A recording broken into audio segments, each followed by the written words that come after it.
Good evening. My name is Ruben Sargent. I'm a 7th grader at Brooklyn Prospect Charter and a HEAF student.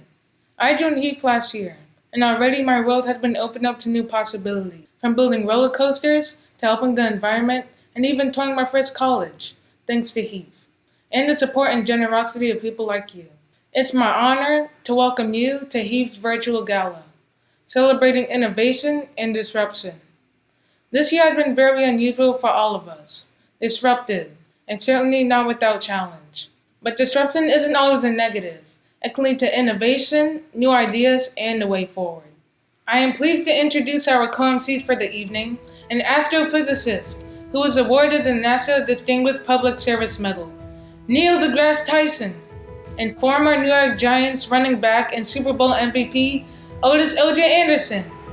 Thank you, Ruben. And what a way to start tonight's festivities. And with that kind of introduction, you're making it tough on the rest of us who follow you. Good evening, everyone. And welcome again to the 2020 Harlem Educational Activities Fund Gala. And there'll be a focus on innovation and disruption. We're celebrating 31 years of HEAF accomplishments. And by the way, I did the math. When you're in your 31st year, that is the year that you will live your billionth second.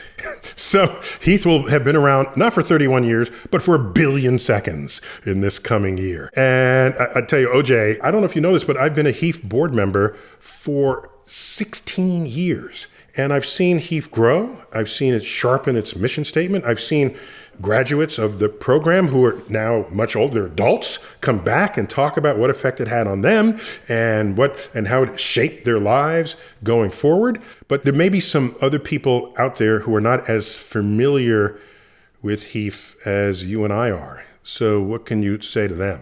Well, first of all, it is trying times and things are a lot different than what it used to be. Normally, I would have been like right next to you. We probably could gave us a fist pump or something along those lines. But due to COVID-19 and the new world, we got to do things differently. But what I'm excited about and real happy about is what HEAF has been doing in the community for years, you know, with the youth development program, leadership opportunity. And then you look at the way they go about changing lives and the future of our young people. So HEAF has made it a point that they're in it for the long haul, and the long haul is to make a difference and change lives. It's a very clear talent pipeline. 100% of HEAF students graduate high school on time. And not only that, nearly 100% go on to 4-year colleges with an 80% graduation rate within 4 to 6 years of entering. And so you look at these numbers, and these are some of the most important metrics we invoke when we want to ask, is a program successful or not? And HEAF is just knocking it out is hitting field goals every time. I like that one. Yes, they are. And how do they do it? By donation, by getting people to donate. And all you have to do is visit heath.org and click on donate or the volunteer link in the header. So if you want to make a difference, here's your chance to make a difference. Tonight, we celebrate you, HEAF, and we thank you for your work you're doing, have done, and will continue to do, provided you get the support that you deserve. So let's get this show started. It is our honor to introduce someone who needs no introduction at all, whose tireless work and positive spirit is the driving force behind HEAF's success. The president and CEO of HEAF, Ruth Rathblatt. Good evening. I'm Ruth Rathblatt, the president and CEO of the Harlem Educational Activities Fund, or HEAF as we call it. This has certainly been a disrupted year. And as we've seen at HEAF, we take disruption and we make innovation. We not only have sustained our activities, we actually transformed them. And we have found that HEAF is critical, now more than ever, to providing students with a level playing field for success in education and creating the diversity pipeline of talent for business. In a year full of unrest, inequity, racial injustice, and, of course, a pandemic, we need champions more than ever. Congratulations to longtime board member Alexandra Alger and new friend to the organization, Eric Schmidt. We are grateful to the entire HEAF staff for continuing to support, encourage, and ignite the passions of students HEAF serves across New York City. We are grateful to our students for their enthusiasm, to their families for their commitment, and of course to our board and supporters for helping us make this pivotal year work. We have a great evening ahead with dynamic conversation, so please enjoy.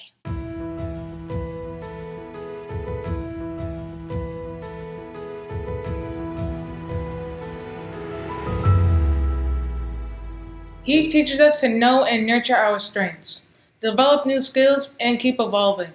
And that's exactly what our musical guests are known for. From jazz to funk to R&B, their evolution and talent does not stop. Over 6 successful decades, they have remained relevant and continue to do what they love best. I'm sure there isn't anyone here who doesn't have a favorite song by this amazing Grammy Award-winning group. Ladies and gentlemen, Kool and the Gang!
Hello, everyone.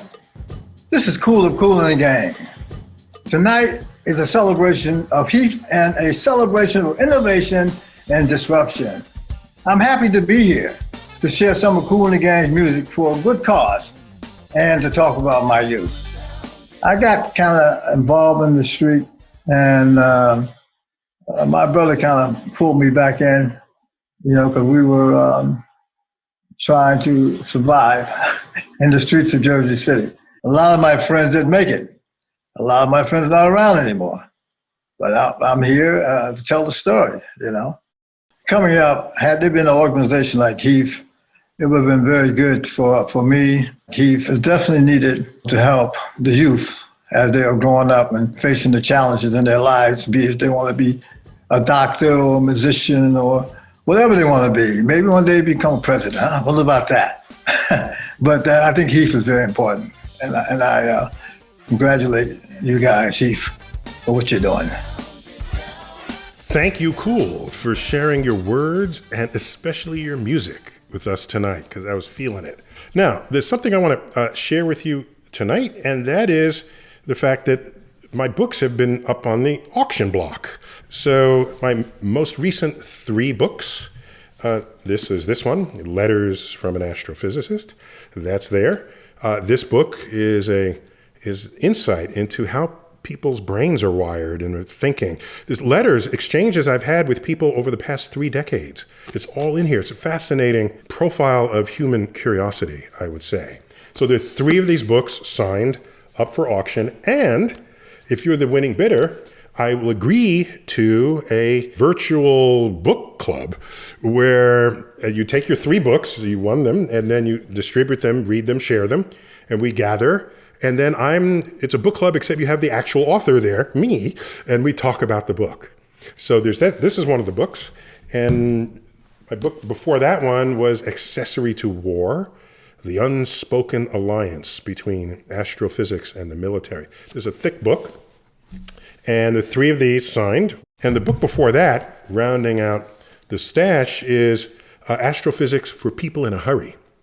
And this is just sort of a curated set of mind-blowing facts about the universe if you don't have much time to read a fat book. So that's why I tried to think of what would work this time. Maybe people like that. I don't know. OJ, what do you think? I'm not going to even try to go there because that's not where my lane is. So I'm going to get in my own lane there. So my lane you is... can step in this lane.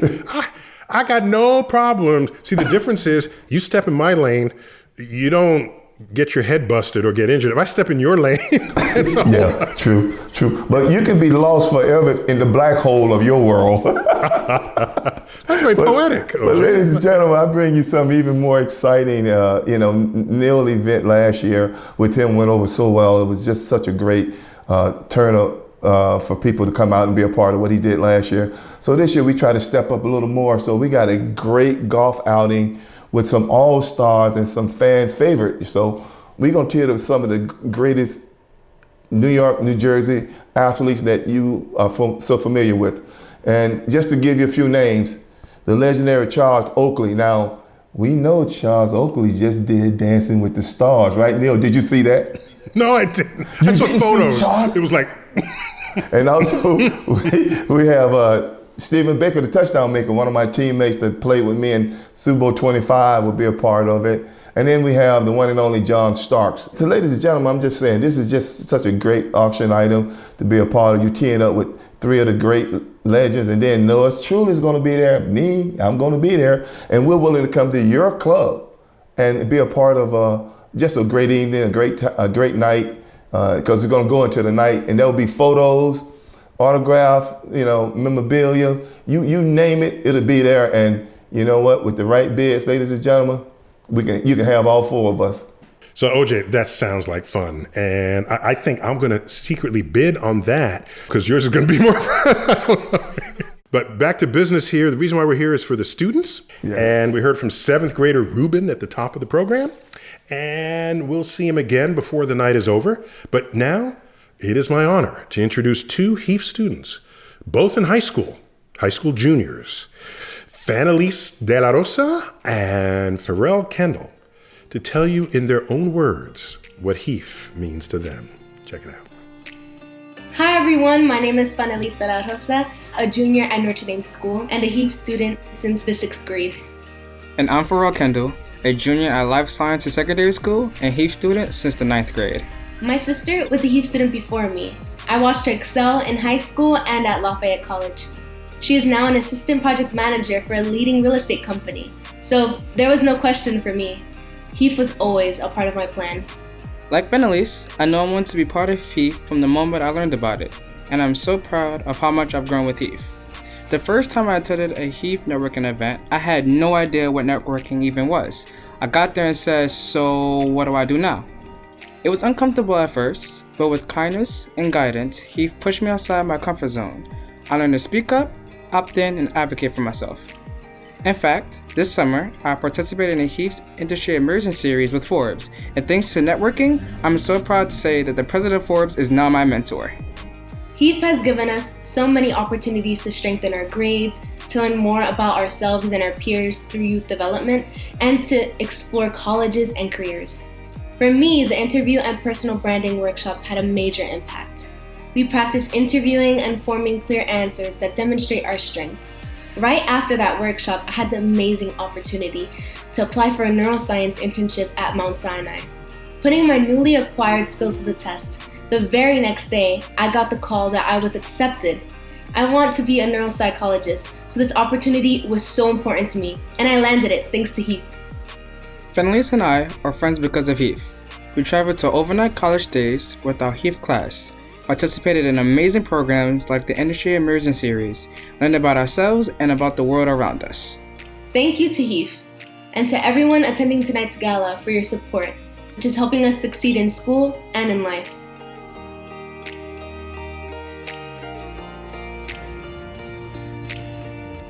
Hello, and thank you for joining us at the HEAF Gala. I'm John Jacobson, and I chair HEAF's Board of Directors. I want you all to know that I truly appreciate you as supporters of HEAF. And I want to particularly recognize a super supporter of HEAF, Alex Alger, one of tonight's honorees. Alex has been working hard as a member of HEAF's Board of Directors for over a decade. She is no ordinary board member. She sits on the executive committee, which during the pandemic has been meeting very frequently, in fact, sometimes weekly. She's also the chair of the development committee, which I can say without hesitation is HEAF's busiest committee. Under Alex's leadership, HEAF has more than doubled its fundraising over the past 5 years. But beyond that, Alex simply always shows up. She's first to arrive at an open house. She's the first to volunteer to host an event. She always steps up to volunteer whenever there's something that needs to be done. More importantly than all of this, Alex never lets us lose sight of what HEAF is really all about. It's students. Why are we doing this? Do we have the right programs? How can we get more students into the program? How can we get attendance up? Alex always asks the questions that need to be asked, and she keeps us focused on the students who we are here to serve. And so it's my very special honor, on behalf of the entire Board of Directors of HEAF, to extend our deepest gratitude to Alex for her unyielding commitment to HEAF and to its students.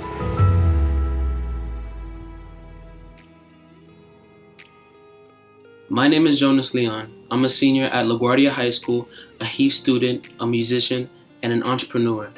I own and manage a recording studio while staying on top of my studies. HEAF has disrupted the status quo as it relates to education and has given me the skills and confidence to succeed.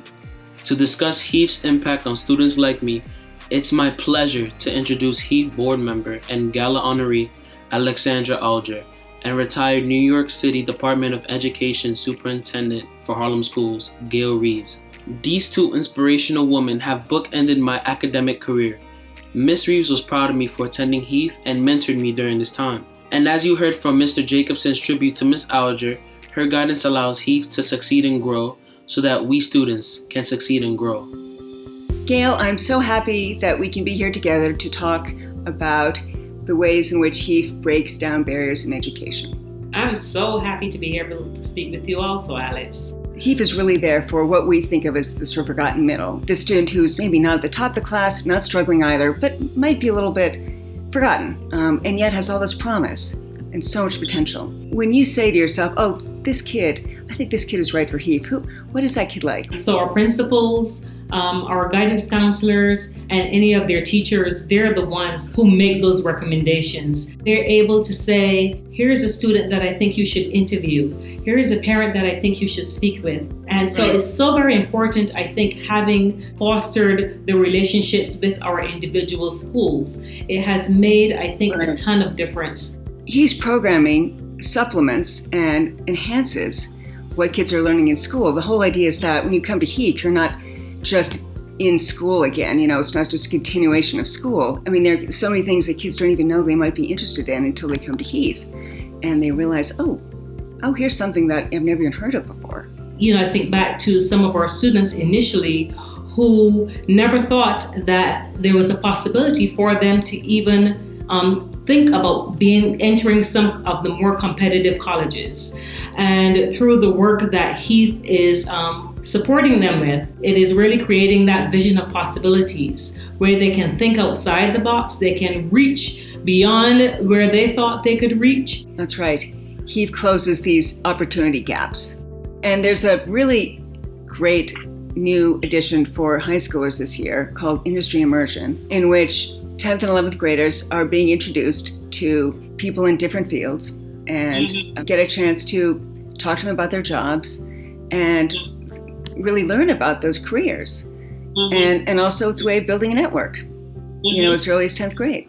It's not just helping our students graduate from high school, right? And it's not just about getting them to enter college. It's about the work that HEAF also does in helping them graduate from college and then be successful to enter the work world.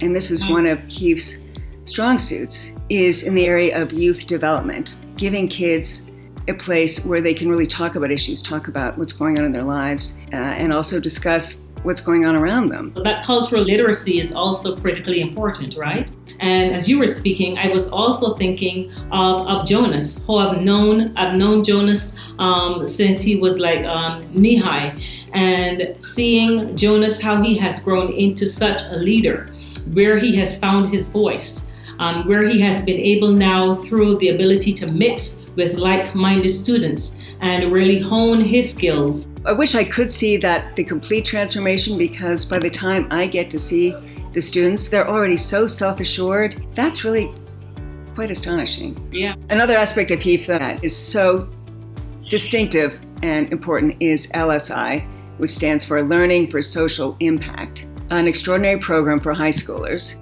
in which they will learn everything there can be to learn about a country. And then a group of students will go to that country in the summer and do service projects and really have interesting experiences that will allow them to reflect on who they are in the world. When you said that, the word equity kind of just jumped at me, right? This is really about advancing equity. It is really about giving more to those students who need more. Yes. Year after year, 100% of HEAF students go to college, and nearly all of them graduate and move on and start fulfilling their dreams. And in that way, HEAF is a disruptor. It is creating opportunities for students who might not otherwise have those opportunities.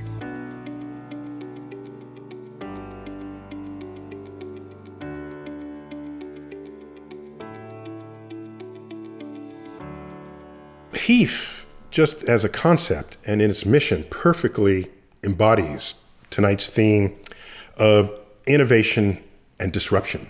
And this emphasis on social justice gives students the tools and the methods and tools to not only understand the facts, but articulate and share their feelings and identify opportunities where change is necessary in our society.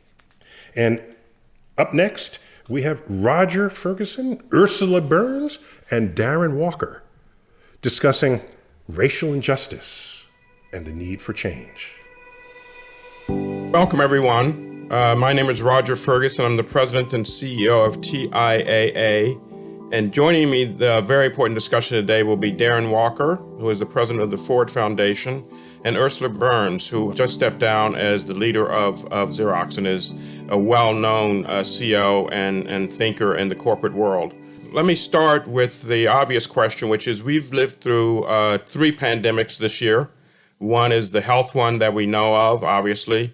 That's led to an economic crisis, a recession.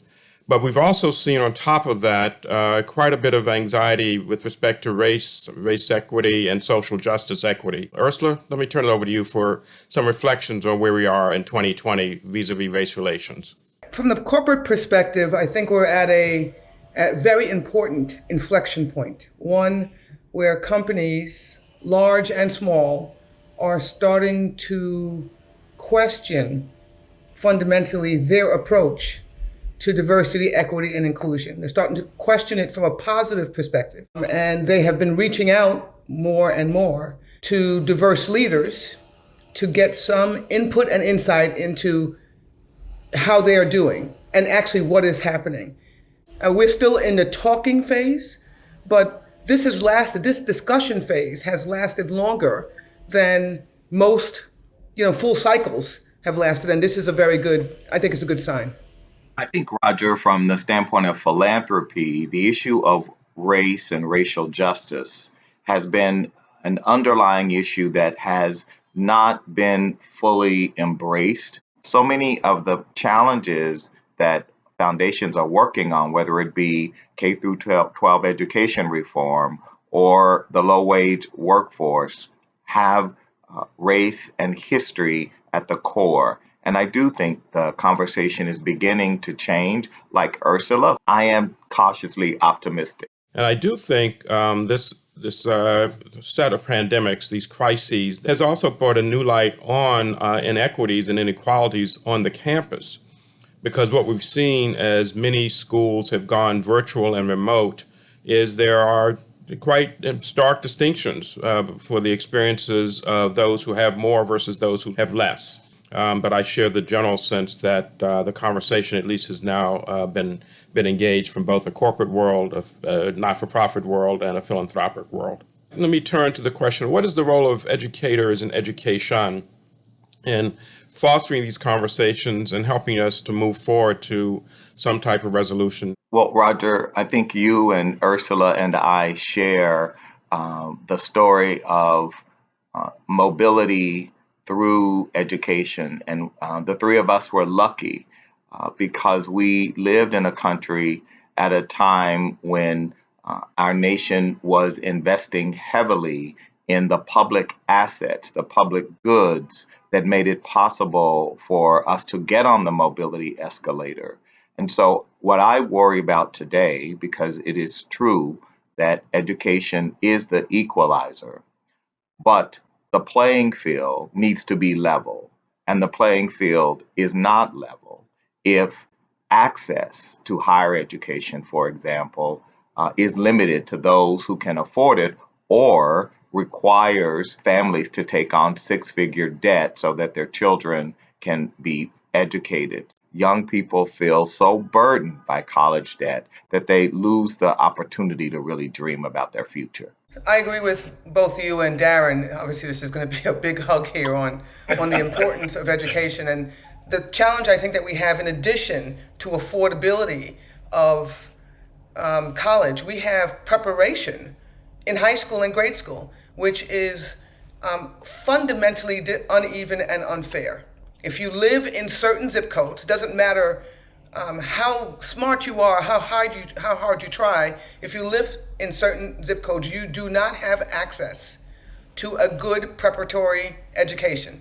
I benefited from having access to a good early education, a good middle school education, and access to college. So we have to make sure that those three steps, those three ingredients, stay like front and center when we're preparing our next generation. No, I agree with you completely. And in my own life, I would say the same thing.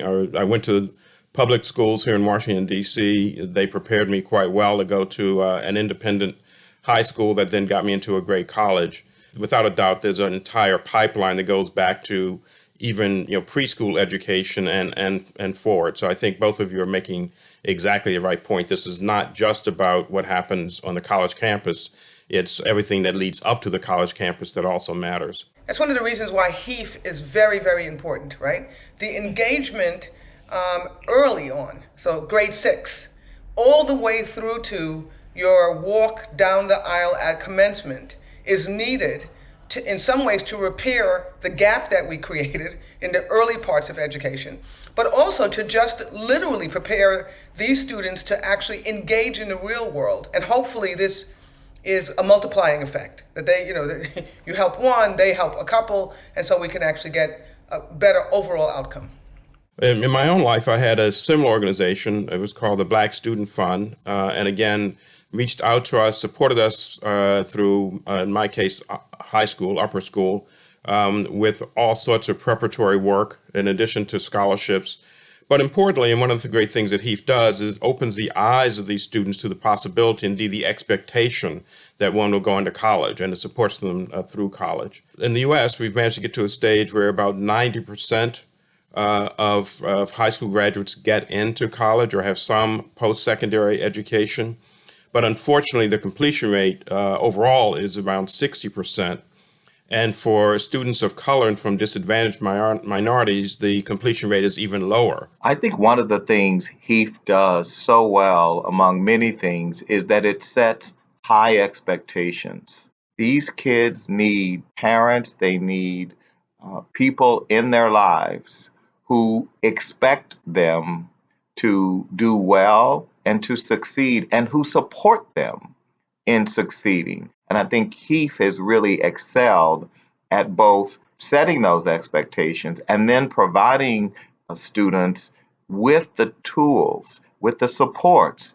I agree completely. One other thing I have to say about HEAF that I really find fascinating is that it also brings experiences to these students who they're participants. Travel around the U.S. or internationally, giving their participants, their students, a cultural experience. So it's not just the classroom. And I think all three of us would say, at least in my case, going to college and suddenly discovering totally new dimensions of culture that I'd been not aware of before. It created, frankly, some challenges for me. While I was pretty sure I could handle the academics, it was the social, the cultural, the ability to have conversations around the cafeteria table that I felt lacking. I think HEAF really steps in to fill that void as well.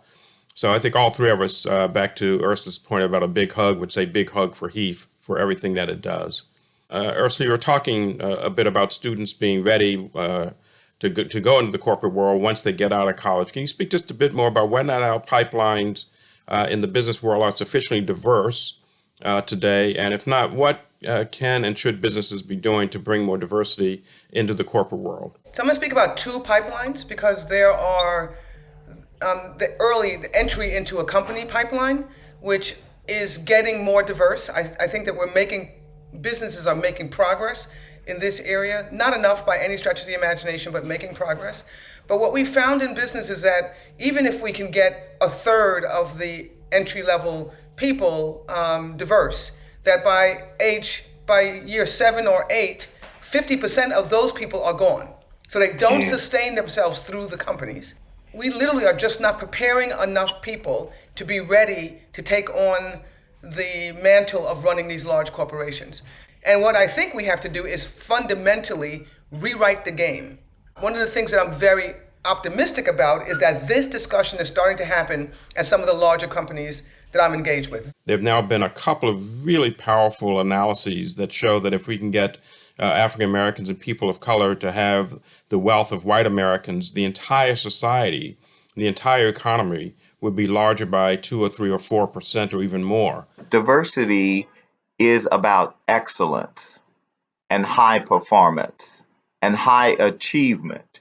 You will be better. We don't need to debate that anymore. So this is how I see it, Roger, and I'm so grateful to you and to Ursula for both of your leadership and to HEAF because you are doing the work of justice. I think the optimism is based on the fact that we will not give up. So my optimism is partnered with some of the action and the grind that I see us going through to get the right outcome.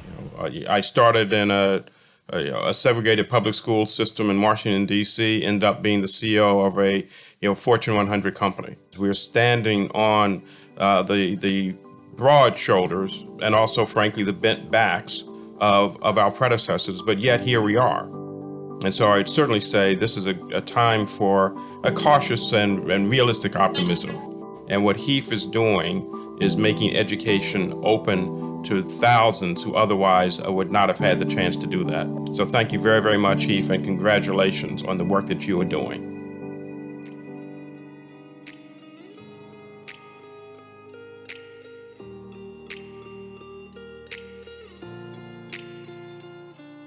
Hi, my name is Miriam. I'm an 8th grade student at Forte Preparatory Academy in Elmhurst, Queens. I've been a HEAF student since 6th grade. I'm actually a member of the first HEAF class in Queens, which makes me and my HEAF friends very proud. In fact, I studied HEAF by attending all the way in Brooklyn because it wasn't available in Queens yet. Our program is a little different from other HEAF campuses because all the kids in HEAF Queens attend the same school, but we get to know each other in different ways and really have built deep bonds. In the summer between 6th and 7th grade, I participated in Summer Quest. For 5 weeks, we had a lot of regular academic classes and also some really interesting electives. The class that had the biggest impact on me was my math class. Once school started again in the fall and throughout 7th grade, every time we started a new math topic in school, I already know what I was doing. With each new unit, I realized I know how to do this. I've learned it in the summer with HEAF. HEAF's emphasis on academics has had such a positive impact on me. I don't worry about understanding a new complicated topic. With HEAF, I am staying ahead instead of falling behind. To me, that's the power of HEAF. You strengthen your skills, you learn things about yourself, you learn to be open to new ideas, to make new friends, and to build a network. HEAF has taught me I can accomplish amazing things if I just try. I've won medals in chess tournaments and awards in debate, and I never knew how to do either of those things before joining HEAF. I've decided that I want to be a doctor. I know I can do it, especially with HEAF's support to get through college. I'm ahead because I already visited one of my first college campuses last year. HEAF took me to Yale. I'm looking forward to more college visits and to opportunities to get involved in high school with College Quest and career development, including access to mentors who can help guide me on my path. Thank you.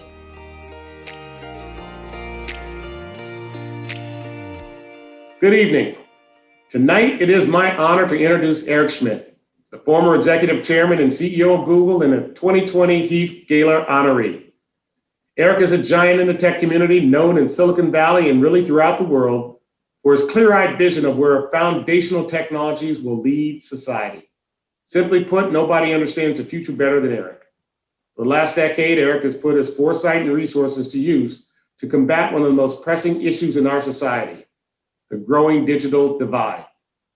As kids around the country rely on the internet for remote learning, it has become painfully apparent that too many of our most vulnerable families simply do not have the resources that would allow their children to attend school remotely.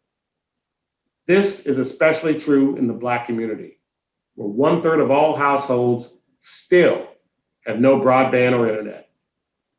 In the age of 5G, lacking internet means lacking opportunity and falling behind the competition. That's why Eric has been working so hard to ensure that no family is left behind in this digital divide. Like me, he believes that connectivity is an equalizing force, one we have an obligation to ensure is accessible to everyone. He understands the risk inherent to a world where technology means promise for some, but barriers to others. He has turned this understanding into action. Last year, Eric and Wendy Schmidt pledged $1 billion to identify and connect young people ages 15 to 17 who want to dedicate their careers to public service with a goal of providing access to more educational opportunities and networks of like-minded people to make a greater impact.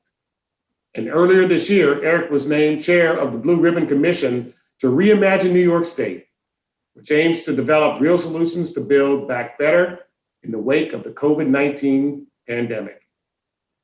HEAF is honoring Eric tonight for his outstanding commitment to building, rebuilding, and improving society through the power of access and technology. He is joined tonight by my good friend, CNN host and Washington Post columnist, Zakaria, for a discussion on innovation and disruption as catalysts for meaningful change.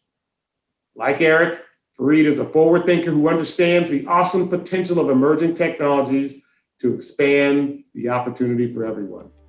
Congratulations, Eric, on being the 2020 HEAF Gala Honoree. Eric Schmidt, pleasure to have you on. Thank you, Fareed. I'm really happy to be part of this gala. There are so many things one could honor Eric Schmidt for. Innovation in technology, for creating one of the world's largest and most productive technology companies in the world, but also the philanthropy that you have been doing for so many years now. Well, first place, I think the people who should be honored are the men and women who've put these programs together to try to help students get ahead. I cannot think of a better use of our efforts, money, time, is helping the next generation of people become successful. So you're chairing the New York Commission on the kind of post-COVID economy. Tell us what you're, having sat there and examined this, what are the main conclusions you've come to about what is the best way to build back better? I was really surprised at how many people are struggling with even the basics now in the state of New York. The first thing we learned was the primacy of broadband, that in order to live through the next year, you have to have some kind of broadband connection. And we heard story after story of crowded apartments with one access point, a computer or a phone, kids fighting over it, performance that was slow, they couldn't do their homework. We're looking at a scenario where children are going to lose a whole year of their education, especially in underserved communities, because of a lack of access to broadband. That was our first learning. The second thing we learned is that telehealth, which no one used before, has now really taken over. And at one point, doctors' offices were 80 to 85% of all of the visits were telehealth. People were afraid to go to the office. In our studies, what we learned was that the best model is actually a combination of telehealth and in-person visits. One person estimated it's 2 telehealth visits for 1 in-person visit. So hopefully this structure will hold through and after the pandemic. And the third thing that we learned was the importance of job seeking and job retraining. We tend to think of that as a solved problem because of things like LinkedIn. But in fact, most jobs are local, most skill sets are local, and everyone has told us they're ready to work. They don't know where there's a job that's accessible to them in the transit that's available to them where they live and they can't move. That problem is getting fixed in one way or the other. So we hope to have some positive results over the next year. Are you optimistic about New York? I mean, it's been pretty badly battered by COVID, as you said. Through this process and talking to all the people who are working on it, I've come back stronger than ever that New York City will come back stronger than ever. Well, the pandemic was a wake-up call to how you really want to run a city and do so in an inclusive way that really addresses the needs of all her citizens, not just the rich people. So, Eric, I want to ask you about the philanthropy you do, because it seems to me one core element of it is very closely related to HEAF. That is talent. I mean, at the core of what HEAF is trying to do is to say, if you have talent, if you are willing to work hard, we will help you move up. What are you trying to do with talent? You know, you're describing the American dream. And one of the greatest things to see is an immigrant family that no one went to college, and they all go to the graduation of their first child who ever went to college to get their degree. It's an extraordinary, humbling experience to see. We want to do that at scale, and we want to do it globally, and we want to do it for the smartest and most capable people we can find in any field. I'm interested in education generally, but I'm also interested in the fact that we don't understand how people learn. We fundamentally don't understand whether people learn better sitting in a classroom, learning individually, doing gaming, working in a small crew. So I've been funding learning engineering, which is a field to try to get the data on how people learn. And it's an axiom of my field that if you get enough data about how things actually work, you can build systems that optimize that. And there's lots of evidence, by the way, that this particular issue affects minority students more so, because they have often more difficult home environments, more difficult working environments. There are more issues in their lives. If we can build a tool that goes directly to them, I'm sure that we can improve their performance to their greatest potential.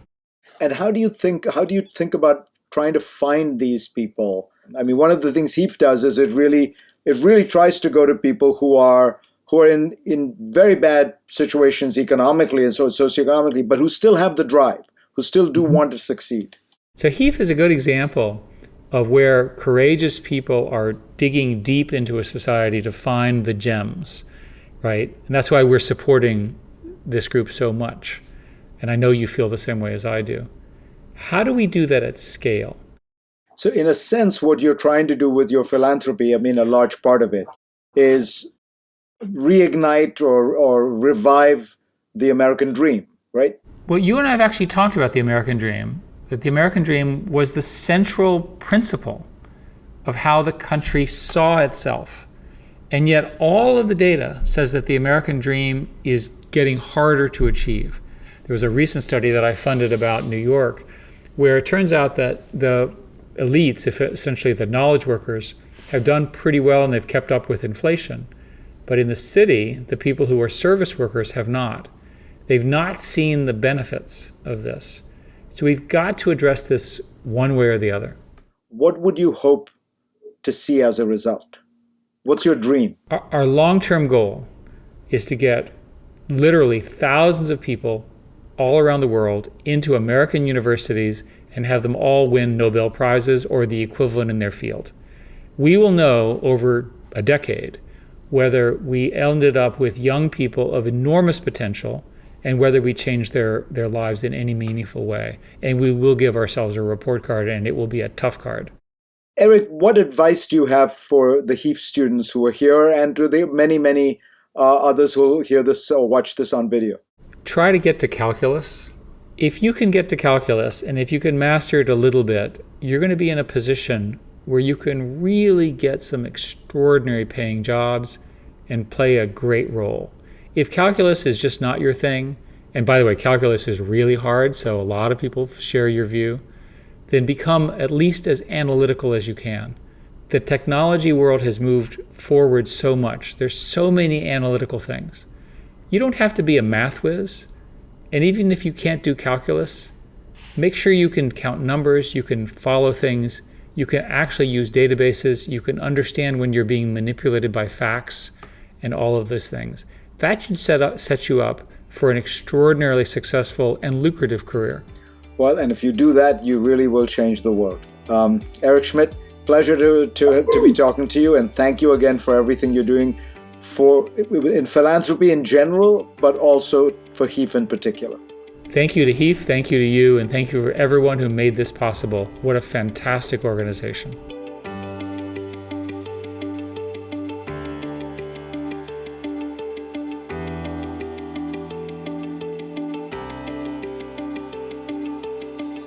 What I tell you, OJ, the future of HEAF is bright. I never doubted for a second, my friend. Just want to say, HEAF's focus on education as a catalyst for social change is why they make an 11-year commitment to help kids from middle school through college. It's not just a one-off. They become part of your family. And it's serving kids from the most underserved communities in New York City, including Harlem, up in the Bronx, where I grew up, Brooklyn, and Queens. And ladies and gentlemen, please remember this. HEAF cannot do this without your support from the communities that they serve. So please visit heath.org and click on the donate or the volunteer link in the header. It's really simple and it takes no time at all. And now, before Kool and the gang takes us out, we want to hear again from our CEO, Ruth. I'd like to take this moment to say thank you and remind you why we are all here. We truly appreciate your support and look forward to you working with us this year to get our students to and through college. Students like Ruben, Mariama, Jonas, Pharrell, and Fanalise, the students you've heard from and been inspired by tonight. If I have one request, get involved. Share your time, talent, and treasure with our students and our staff. The time is critical. We have an amazing online auction that you should definitely check out. And it's up to you to become an innovator and disruptor for good. So please join us.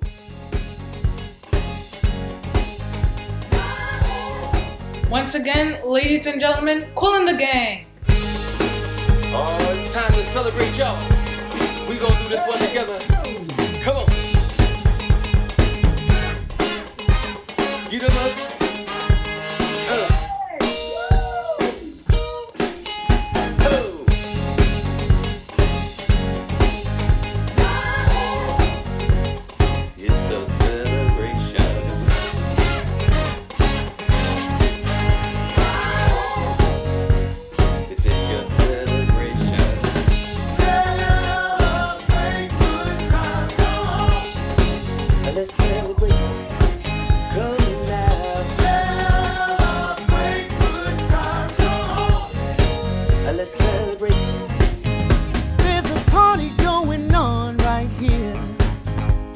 Celebration to last throughout the years. So bring your good times and your laughter too. We're gonna celebrate and party with you. Come on now. Celebration.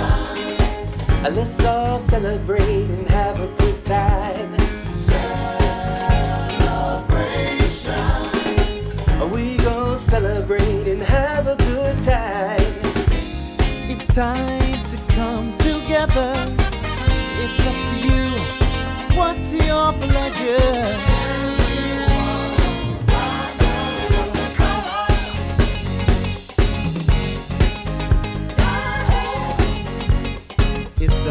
celebration.